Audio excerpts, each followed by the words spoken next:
Hello po, ako po si Jason, ang operator ng Genramol. Ito po ang DTF printer namin. Ang machine dito ay ginagamit ng 6 na araw na may 26 meters na total.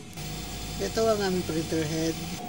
Cupping area, 80% good condition pa yan. Ito ang head clean niya. Rubber wiper, laging linisan pagkatapos mag head clean. Nozzle check. Result, ito, goods naman po. Ink system level namin ay tama lang. Waste tank ay dinispose kanina. Ito naman ang aming ABR. Ito ang ground wire namin. Ito naman yung mga in-use supply natin, nakalagay naman sa tamang lagayan. Unused na mga ink, nakalagay din sa tamang lagayan. Dito naman sa taas yung mga powder tsaka white ink, mga cleaning solution natin. Sa baba yung DTF film natin.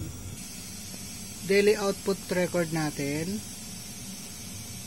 Consumable na nagamit, isang powder, film, white ink ng Brilliant, at isang Cyan. Ito naman ang record ng monthly checklist maintenance namin. Weekly maintenance record namin. Yan lang po, salamat.